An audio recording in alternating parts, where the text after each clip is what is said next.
إن الحمد لله نحمده ونستعينه ونستغفره ونعوذ بالله من شرور أنفسنا ومن سيئات أعمالنا من يهده الله فلا مضل له ومن يضلل فلا هادي له وأشهد أن لا إله إلا الله وحده لا شريك له وأشهد أن نبينا محمدا عبد الله ورسوله أما بعد.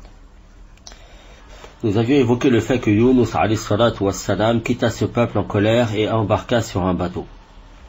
قال الله جل وعلا وذا النون إذ ذهب مغاضبا فظن أن لن نقدر عليه. Sourate 21 verset 87. Et évoque Dhannoun, l'homme au poisson. Lorsqu'il sortit courroucé contre ce peuple, il pensa que nous n'allions pas l'éprouver. En effet, Yunus alayhi salatu wassalam s'enfuit sans la permission d'Allah et gagna un navire. Wa inna Yunus lamina al-mursalin idh abaqa ila al-fulk al-mashhoun. Sourate 37 versets 139 et 140. Et certes Yunus était du nombre des messagers lorsqu'il s'enfuit vers le bateau surchargé. Dès que ce bateau gagna le large, une tempête s'abattit sur eux et secoua violemment le bateau surchargé qui faillit couler à plusieurs reprises. Ibn Kathir, rahimahullah, évoque cet événement en ces termes. Une tempête se leva et secoua violemment le bateau surchargé qui faillit couler à plusieurs reprises. Les exégètes disent que les gens se concertèrent et décidèrent de tirer au sort. Celui qui serait désigné serait jeté à la mer pour alléger le bateau. Ils tirèrent au sort et Yunus fut désigné. Ne voulant pas le jeter à la mer, ils tirèrent au sort une deuxième fois, mais il fut de nouveau désigné. Il s'apprêta alors à retirer ses vêtements et se jeter de lui-même, mais ils l'en empêchèrent et tirèrent au sort une troisième fois. Mais il fut de nouveau désigné pour le but éminent voulu par Allah subhanahu wa ta'ala qui dit Wa inna Yunus lamina al-mursalin idh abaqa ila al-fulk al-mashhoun fasahama fakana min al-mudhadin faltaqamahu al-hut wa huwa mulim. Verset 37, les versets 139 à 142. Et Yunus était certes du nombre des messagers. Lorsqu'il s'enfuit vers le bateau surchargé, il prit part au tirage au sort pour savoir qui serait jeté à la mer. Et il fut parmi les perdants. Le gros poisson l'avala alors qu'Allah l'avait blâmé. Lorsque le sort le désigna, il fut jeté à la mer et Allah envoya un poisson énorme, immense, venu de l'océan qui l'engloutit. Allah ordonna à ce poisson de ne pas manger sa chair et de ne pas broyer ses os, car ce n'est pas une nourriture pour lui. Le gros poisson le prit et lui fit faire le tour de toutes les mers. On rapporte que ce gros poisson fut avalé par un poisson plus gros encore. Une fois dans les entrailles de celui-ci, Yunus alayhi salatu wassalam crut qu'il était mort.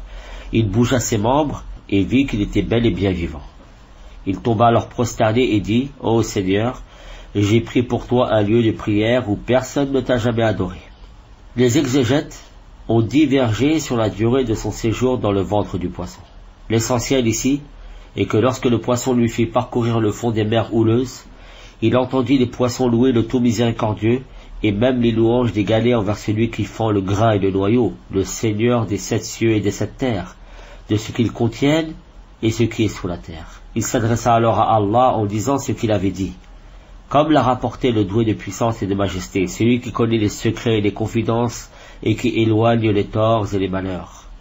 Celui qui entend les voix même les plus faibles, qui connaît des choses cachées des plus infimes et qui répond aux invocations des plus considérables.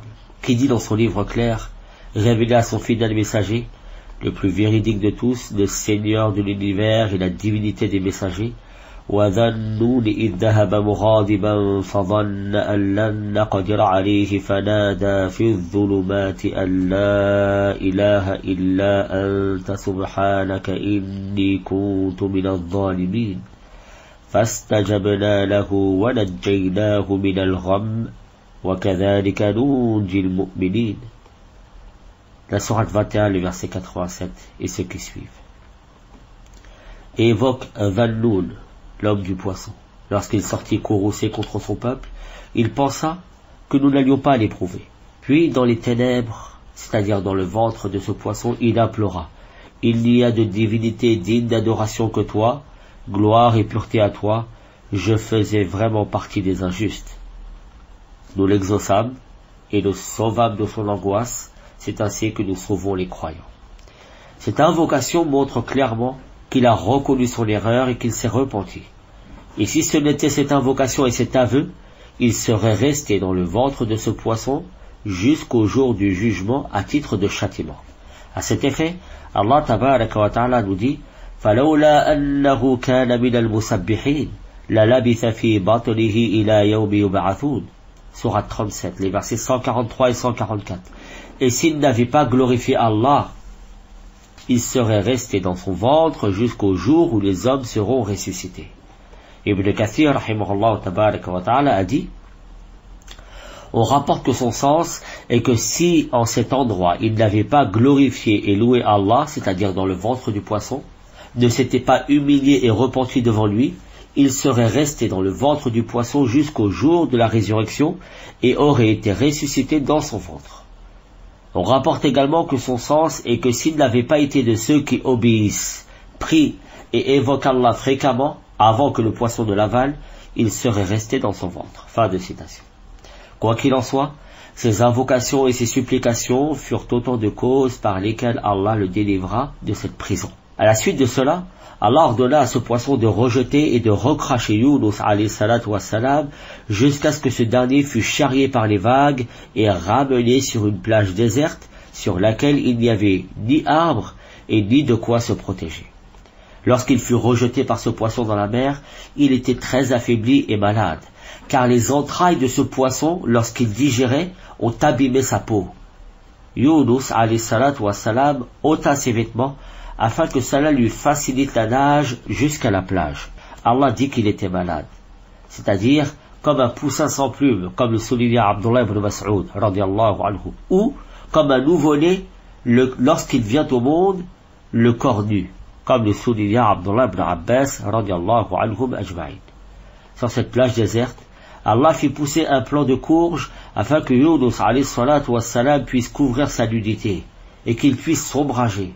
Les feuilles de courge sont assez grandes et s'élèvent suffisamment du sol pour que Yunus puisse les utiliser pour ses objectifs. De plus, il pouvait profiter de ces courges pour se nourrir. Allah subhanahu wa ta'ala dit à cet effet: فَنَبَذْنَاهُ بِالْعَرَاءِ وَهُوَ سَقِيمٌ وَأَنبَتْنَا عَلَيْهِ شَجَرَةً مِّن يَقْطِينٍ. Sourate 37, versets 145 et 146. Nous le jetâmes sur une terre déserte, alors qu'il était malade, et nous fîmes pousser au-dessus de lui un plant de courge. Ibn Kathir, rahimahullah tabaraka wa ta'ala, a dit à cet effet: certains savants ont montré qu'il y a de très nombreuses sagesses en cela, parmi lesquelles il y a le fait que ces feuilles sont très douces, abondantes et fournissent de l'ombre. Les mouches ne s'en approchent pas. Ces fruits se mangent dès qu'ils commencent à pousser et jusqu'au bout, crus ou cuits, avec ou sans peau, de même que cela fortifie le cerveau et bien d'autres choses encore. Nous avons mentionné dans le hadith de Abi Hurayra radiyallahu anhu qu'Allah lui envoya des mouflons qui l'abreuvaient de leur lait frais matin et soir. Cela fait partie de la miséricorde des bienfaits et de la bonté d'Allah tabaraka wa ta'ala envers lui, et c'est pourquoi il dit: فَاسْتَجَبْنَا لَهُ وَنَجَّيْنَاهُ مِنَ الْغَمِّ. Sourate 21, verset 87. Nous l'exaucâmes et le sauvâmes de son angoisse, c'est-à-dire de l'affliction et de la difficulté dans laquelle il se trouvait, dans le ventre de ce poisson. وَكَذَلِكَ نُنْجِي الْمُؤْمِنِينَ. Et c'est ainsi que nous sauvons les croyants, c'est-à-dire que c'est ainsi que nous agissons avec celui qui nous invoque et cherche refuge auprès de nous. Fin de citation. Ce récit de Yunus alayhi salatu wassalam contient une exhortation et une menace contre le fait de tomber dans ce dans quoi est tombé ce messager alayhi salatu wassalam quand il encourut la colère d'Allah.